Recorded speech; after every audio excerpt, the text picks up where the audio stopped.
Hello everyone, welcome to my YouTube channel T Star Study point.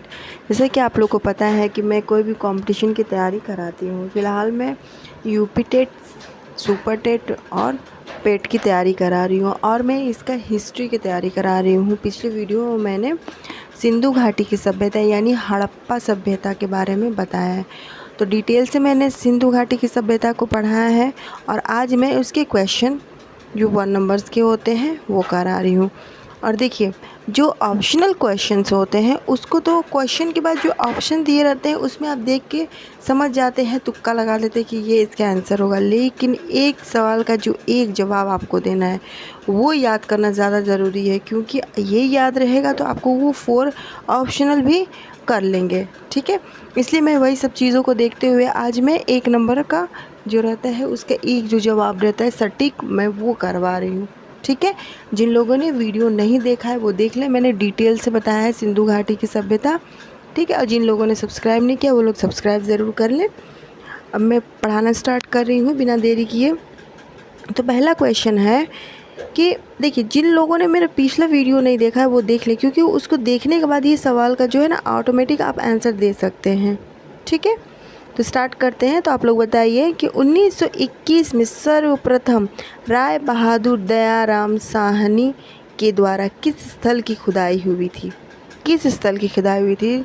ये जो राय बहादुर दयाराम साहनी थे उन्होंने 1921 में, ठीक है, खुदाई की थी, सिंधु घाटी की खुदाई की थी और उसका नाम सिंधु घाटी सभ्यता के नाम से हम लोग जानते हैं। और सर्वप्रथम, याद रखिएगा, सर्वप्रथम उन्होंने हड़प्पा जो जगह है हड़प्पा उसकी खुदाई की थी। इसलिए ये जो सिंधु घाटी सभ्यता है उसको हम लोग हड़प्पा सभ्यता भी कहते हैं। और इसकी खुदाई किसने की थी?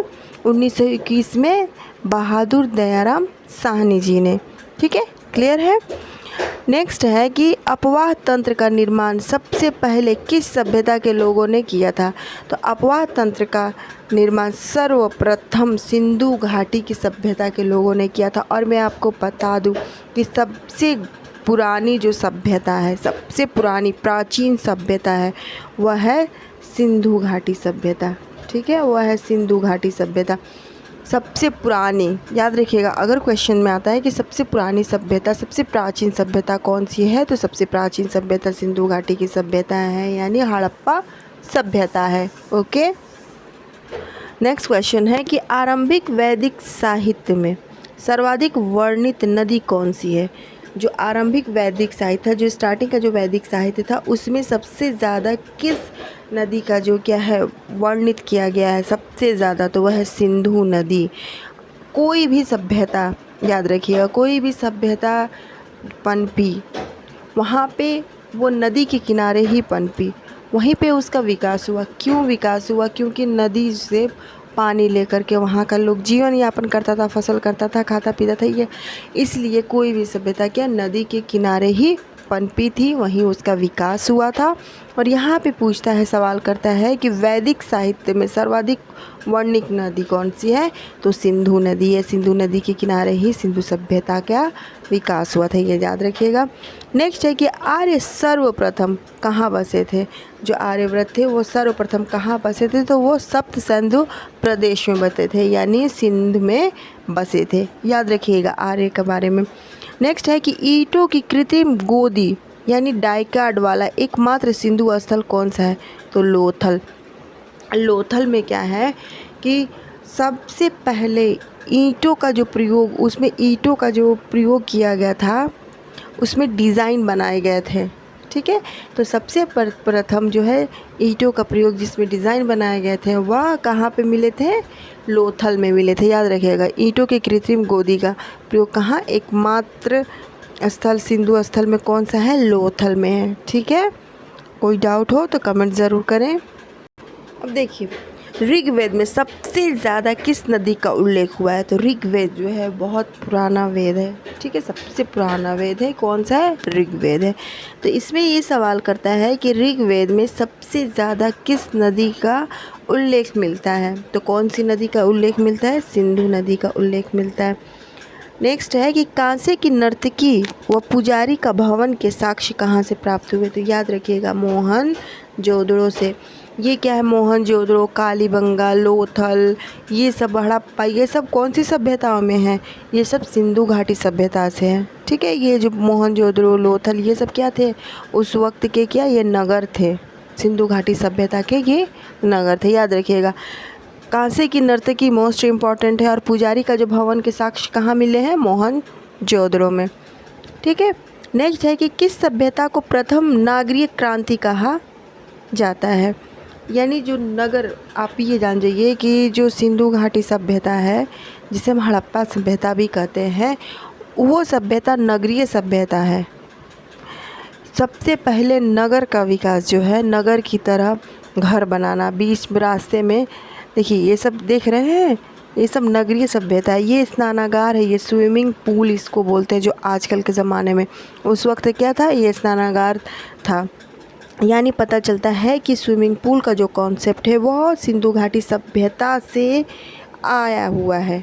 ठीक है, ये जो सीढ़ियाँ हैं यह इसमें उतरने के लिए हैं, और ये स्नानागार है जिसे हम आजकल स्विमिंग पूल के नाम से जानते हैं।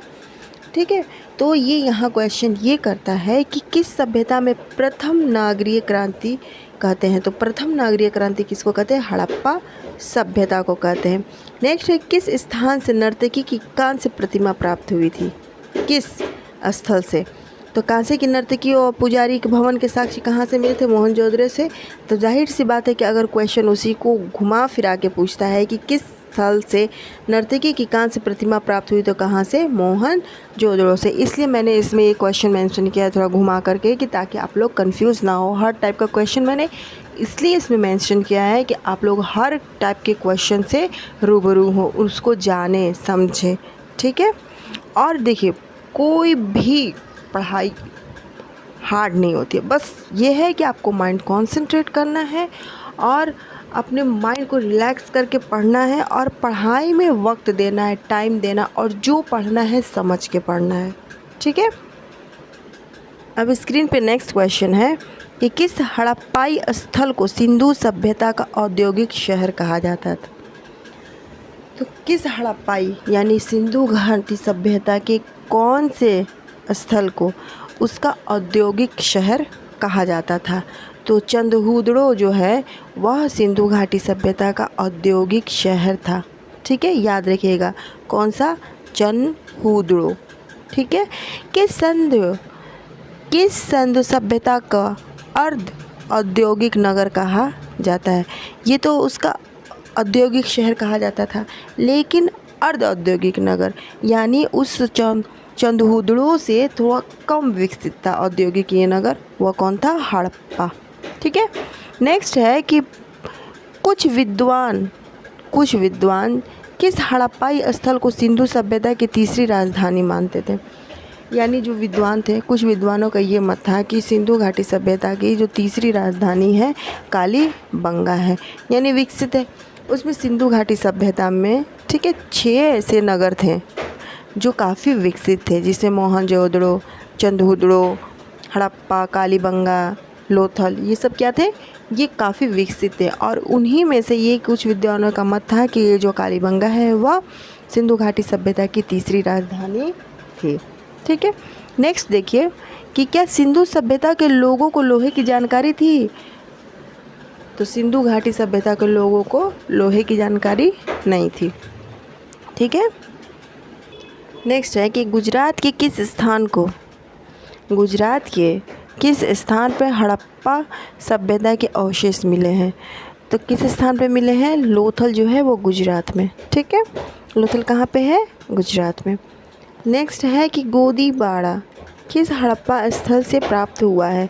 तो गोदीबाड़ा जो है वह लोथल से प्राप्त हुआ है, और वो जो प्रेजेंट टाइम में कहाँ है? गुजरात में है। याद रखिएगा गोदीबाड़ा, इट्स मोस्ट इम्पॉर्टेंट। धातु से बने सिक्के सबसे पहले कहाँ पाए गए हैं? तो धातु से बने जो सिक्के हैं वो सर्वप्रथम कहाँ पाए गए हैं? हड़प्पा सभ्यता से पाए गए हैं।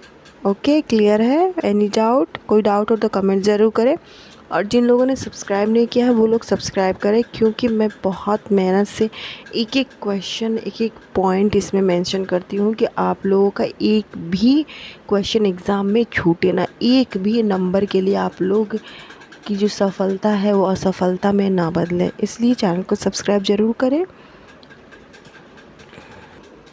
देखिए नेक्स्ट क्वेश्चन आपकी स्क्रीन पे है कि पशुपति शिव की मुहर कहाँ पर पाई गई है। तो पशुपति शिव की मुहर कहाँ पाई है, मोहनजोदड़ो में पाई गई है। देखिए सिंधु घाटी सभ्यता में क्या है ना कि ये उस वक्त के लोग जो है वो वृक्ष की पूजा करते थे।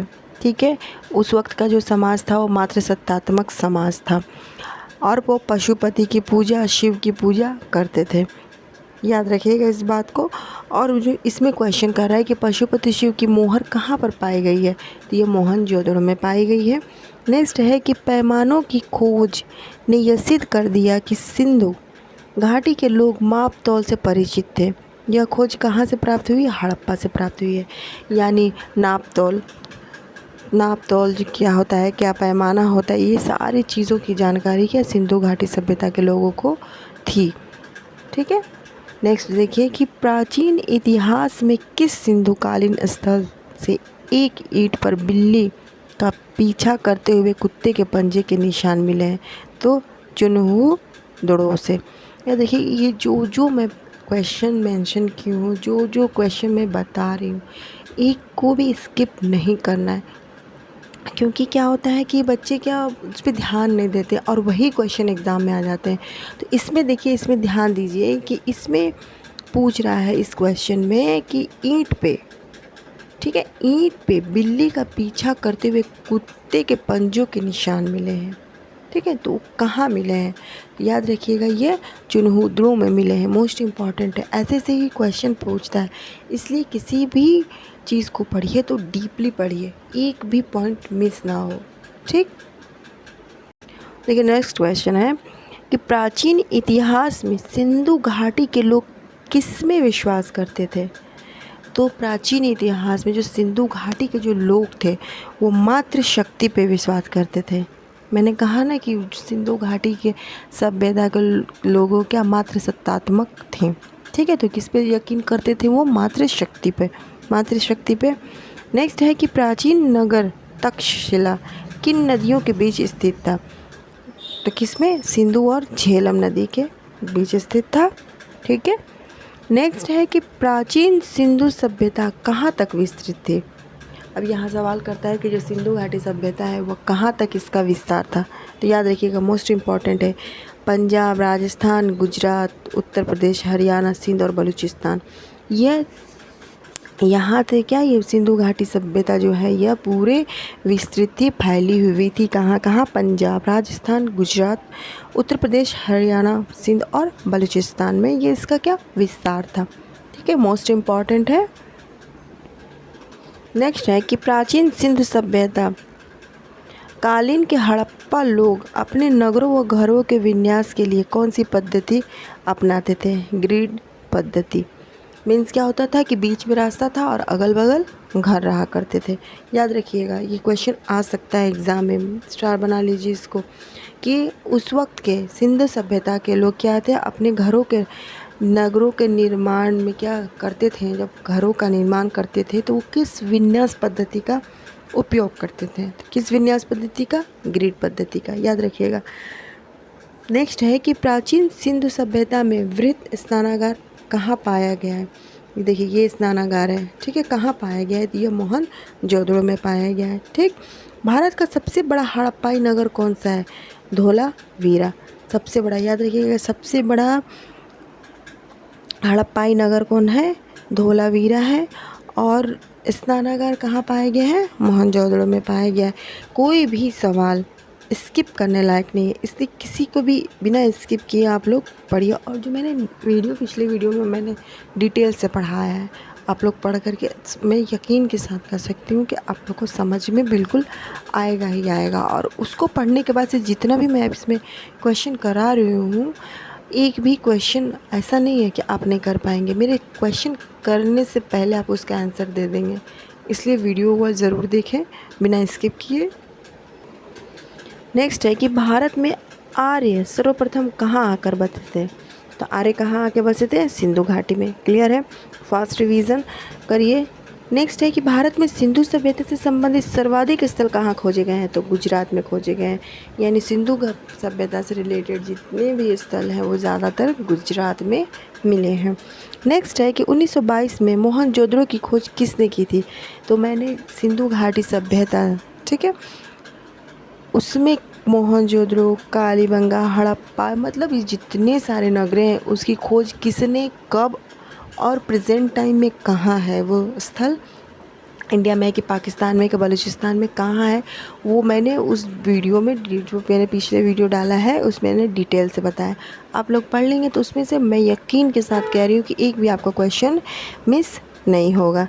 ठीक है, तो उसको 1922 में मोहनजोदड़ो की खोज राखालदास बनर्जी ने की थी और वो पाकिस्तान के लरकना ज़िले में है। ठीक है, पाकिस्तान में मोहनजोदड़ो कहाँ है? पाकिस्तान के लरकना ज़िले में है और इसकी खोज राखालदास बनर्जी ने 1922 में की थी। किसकी? मोहनजोदड़ो की। ये देखिए, मोहनजोदड़ो का अर्थ क्या होता है? मोस्ट इम्पॉर्टेंट है कि इसमें कई बार ये एग्ज़ाम में पूछ चुका है कि मोहनजोदड़ो का अर्थ क्या होता है। तो मोहनजोदड़ो का अर्थ होता है मृतकों का टीला। याद रखिएगा, मृतकों का टीला किसका अर्थ है? मोहनजोदड़ो का। नेक्स्ट है कि मोहनजोदड़ो से प्राप्त सबसे बड़ी इमारत कौन सी है? तो अन्नागार। यानी उस समय भी क्या होता है कि अन्न को स्टोर करने के लिए घर बनाया जाता था, जिसे अन्नागार कहते हैं। उस टाइम भी, यानी सिंधु घाटी सभ्यता में भी यह था। तो सबसे बड़ी इमारत कहाँ? ये अन्नागार जो है मोहनजोदड़ो की सबसे बड़ी इमारत थी। ओके, मैं बार बार कह रही हूँ कि कोई भी क्वेश्चन स्किप मत करिएगा, क्योंकि हर एक क्वेश्चन को आपको जानना ज़रूरी है अगर सफलता चाहते हैं तो। ठीक है, और रिपीट का एग्ज़ाम तो आपके सर पे है, इसलिए आप लोग एकदम दिमाग अपना स्थिर करके पढ़ाई पे ध्यान दीजिए, माइंड कॉन्सेंट्रेट करिए। ठीक, और हड़प्पा सभ्यता का जो मैंने पढ़ाया है डिटेल से वो पढ़िए, और ये मैंने क्वेश्चन कराइए ये करिए। मैं यकीन के साथ कहती हूँ कि हड़प्पा सभ्यता से रिलेटेड कोई भी क्वेश्चन आपके छूटेंगे नहीं, और मैंने इतने इजी वे में बताया है, जस्ट लाइक स्टोरी, आप लोग को याद हो जाएगा। ठीक है, नेक्स्ट देखिए क्वेश्चन कि रेडियो कार्बन डेटिंग से हड़प्पा सभ्यता का समय बताया गया है। यानी रेडियो कार्बन डेटिंग से जो है, इससे क्या होता है? रेडियो कार्बन डेटिंग एक ऐसी पद्धति है जिससे किसी भी समय का पता लगाया जाता है। तो पता लगाया गया है, उनके सामानों को देख के पता लगाया जाता है। तो लगाया गया है कि 2750 से 1750 ईसा पूर्व तक के हैं ये। याद रखिएगा, ये भी मोस्ट इम्पॉर्टेंट है कि रेडियो की हड़प्पा सभ्यता कितनी पुरानी है। तो रेडियो कार्बन डेटिंग के अनुसार ये 2750 से 1750 ईस्वी तक पुरानी है। ठीक है, नेक्स्ट है कि लोथल और चंदूदाड़ो से हड़प्पा का कौन सा महत्वपूर्ण उद्योग था? तो बीड मेकिंग, मनका बनाने का। ठीक है, बीड मेकिंग, मनका बनाना, याद रखिएगा, यही महत्वपूर्ण उद्योग था उन लोगों का। नेक्स्ट है कि लोथल नामक स्थान पर किस सभ्यता का जहाजी मालघाट था? यानी लोथल जो स्थान था वो लोथल नामक स्थान पर किस सभ्यता का जहाजी मालघाट था? यानी उस टाइम बंदरगाह भी थे, तो कहाँ पे थे? लोथल में थे। और ये किससे रिलेटेड है? तो ये सिंधु घाटी सभ्यता से रिलेटेड है। यही क्वेश्चन कर रहा है। क्वेश्चन कैसे भी घुमा फिरा के करे, आपको आंसर समझ करके देना है। पहले उस चीज़ को समझिए वो कह क्या रहा है, उस चीज़ के बारे में जानकारी प्राप्त करिए कि वो चीज़ जो है उसमें से एक भी क्वेश्चन घुमा के आए तो उसको हम घुमा दिमाग ना घूमे, हम उसको कर लें। इसके लिए क्या करना पड़ेगा? डीपली पढ़ना पड़ेगा किसी भी चीज़ को। जब तक आप डीपली नहीं पढ़ेंगे कोई किसी का भी आंसर मिल ही नहीं सकता है। नेक्स्ट है कि सबसे पहले सिंधु सभ्यता के काल का निर्धारण किसने किया था? तो सबसे पहले सिंधु सभ्यता के काल का निर्धारण किसने किया था? जॉन मार्शल ने किया था। नेक्स्ट है, देखिए एक चीज़ मैं इसलिए इसको ज़्यादा डिटेल से नहीं बता रही हूँ एक क्वेश्चन को, क्योंकि मैंने डिटेल से बता चुका है। आज मैं सिर्फ आप लोग को रिविज़न करा रही हूँ, आप लोग को माइंड में क्वेश्चन कैसे पूछ सकते हैं, कैसे क्वेश्चन आ सकते हैं, कन्फ्यूज़न पैदा ना हो, इसलिए मैं ये आज ये क्वेश्चन लेकर के वीडियो बना रही हूँ। ठीक है, तो डिटेल्स जानना है तो वीडियो देख लीजिए आप लोग, जो मैंने सिंधु घाटी सभ्यता पर बनाई है। नेक्स्ट है कि सिंधु घाटी सभ्यता के अवशेष प्राप्त लोगों का प्रमुख धंधा क्या था? तो कृषि था। ठीक है। नेक्स्ट है कि सिंधु घाटी सभ्यता के उत्तर व दक्षिण बिंदुओं के बीच की दूरी बताइए। तो 1400 किलोमीटर। सिंधु घाटी सभ्यता के उत्तर और दक्षिण बिंदुओं के बीच की दूरी कितनी थी? 1400 किलोमीटर थी। नेक्स्ट है कि सिंधु घाटी के घर किसके बनाए जाते थे? तो आप लोगों को पता है कि जो ईंट है, उस वक्त ईंट बनाने का आविष्कार हो चुका था। ठीक है। तो किससे बनाए जाते थे? ईंटों से बनाए जाते थे। देखिए ये सारी चीज़ें क्या ईंटों से बने हुए हैं, दिखाई दे रहा ना, सब में ईंटें लगी हुई हैं। इससे क्या पता चलता है कि सिंधु घाटी के घर किससे बनाए जाते थे? ईंटों से बनाए जाते थे। सिंधु घाटी निवासियों को किस धातु का ज्ञान नहीं था? तो लोहे का। ठीक है, लोहे का ज्ञान नहीं था सिंधु घाटी के लोगों को। ठीक। नेक्स्ट है कि सिंधु घाटी सभ्यता का कुल क्षेत्रफल कितना था? यानी जो सिंधु घाटी सभ्यता कितने क्षेत्रफल में फैला हुआ था? तो यह 12,99,600 किलोमीटर में फैला हुआ था। नेक्स्ट है कि सिंधु घाटी सभ्यता का कौन सा स्थान भारत में स्थित है? तो सिंधु घाटी सभ्यता कौन सा स्थान? लोथल जो है वो भारत में स्थित है। ठीक। नेक्स्ट है कि सिंधु घाटी सभ्यता का सबसे अधिक दक्षिणी पूरा स्थल कौन सा था? तो दाइमाबाद, अहमदनगर और महाराष्ट्र। ओके। मैं डिटेल में भी ज़्यादा बताऊंगी तो ये वीडियो बहुत लंबा हो जाएगा। ठीक है, इसलिए मैं शॉर्ट में बता रही हूँ, डिटेल में आप लोग वीडियो देख लें। मैंने बनाया सिंधु घाटी सभ्यता से और डिटेल में बताया पढ़ाया है। नेक्स्ट है कि सिंधु घाटी सभ्यता का सबसे अधिक पूर्वी पूरा स्थल कौन सा था? तो सबसे अधिक पूर्वी पूरा स्थल आलमगीरपुर, मेरठ, उत्तर प्रदेश। ठीक। नेक्स्ट है कि सिंधु घाटी सभ्यता की प्रमुख विशेषता क्या थी? तो सिंधु घाटी की सभ्यता की, जैसे कि आप लोग को पता है, मैंने बताया है कि प्रथम नगरीय सभ्यता कौन सी थी? सिंधु घाटी सभ्यता थी। तो यानी इसकी विशेषता क्या है? नगरीय सभ्यता। नेक्स्ट है कि सिंधु घाटी सभ्यता की विकसित अवस्था में किस स्थल के से घरों को अवशेष मिले हैं? तो किसमें, कहाँ मिले हैं? मोहनजोदड़ो में। नेक्स्ट है कि सिंधु घाटी सभ्यता के लोग किस देवी की पूजा करते थे? तो मातृ देवी की पूजा करते थे। ठीक। नेक्स्ट है कि सिंधु घाटी सभ्यता के लोगों की लोगों की प्रमुख फसल कौन सी थी? तो गेहूँ और जौ। जैसा कि आप लोग को पता है कि सिंधु घाटी के लोग क्या कृषि पे निर्भर थे, और वो लोग कौन से, उनकी मुख्य फसल कौन सी थी? गेहूँ और जौ। नेक्स्ट है कि सिंधु घाटी सभ्यता के लोगों की लिपि कैसी थी? तो भाव चित्रात्मक लिपि थी। और मैं आपको ये बता दूं कि सिंधु घाटी सभ्यता की जो लिपि थी वो आज तक अपठनीय है, यानी पढ़ी नहीं जा सकी है। अगर सवाल में पूछता है कि सिंधु घाटी की लिपि कैसी है, तो अपठनीय है, यानी आज तक पढ़ी नहीं गई है। या फिर कौन सी ऐसी लिपि है, कौन सी सभ्यता की लिपि जो आज तक पढ़ी नहीं गई है? तो वो कौन है? सिंधु घाटी सभ्यता की। नेक्स्ट है कि सिंधु घाटी स्थल कालीबंगा किस प्रदेश में स्थित है? तो वो राजस्थान में है। ठीक है। नेक्स्ट है कि सिंधु सभ्यता का नाम सिंधु सभ्यता क्यों पड़ा? जाहिर सी बात है, वो सिंधु नदी के किनारे स्थित है, इसलिए उसका नाम क्या? सिंधु घाटी सभ्यता पड़ा। नेक्स्ट है कि सिंधु सभ्यता का पत्तन नगर यानी बंदरगाह कौन सा था? मैंने पिछले ही क्वेश्चन में आपको बता दिया था कि कहाँ था? लोथल। याद रखिएगा, इस मोस्ट इम्पॉर्टेंट है। तो आज मैंने सिंधु घाटी सभ्यता से रिलेटेड जितने भी क्वेश्चन हैं जो जैसे पेपर में आ सकते हैं, क्वेश्चन पूछ सकता है और आप लोग कंफ्यूज हो सकते हैं, मैंने सारे डाउट को क्लियर करा के मैंने आप लोग को सॉल्व कराया है क्वेश्चन। ठीक है। ऐसे ही एजुकेशनल वीडियो के लिए पेट हो या सीटेट हो, सुपर टेट हो या बीपीएससी को हो, जो लोग तैयारी कर रहे हैं वो मेरे चैनल को ज़रूर सब्सक्राइब करें। बेल आइकन को प्रेस करना बिल्कुल ना भूलें ताकि कोई भी नोटिफिकेशन आप तक पहुंच जाए, और आप लोग मेरा वीडियो ज़्यादा से ज़्यादा शेयर करें और चैनल को सब्सक्राइब ज़रूर करें। ठीक है। फिर मिलते हैं ऐसे ही मोस्ट इम्पॉर्टेंट टॉपिक लेकर के। तब तक के लिए जय हिंद, टेक केयर, गुड बाय।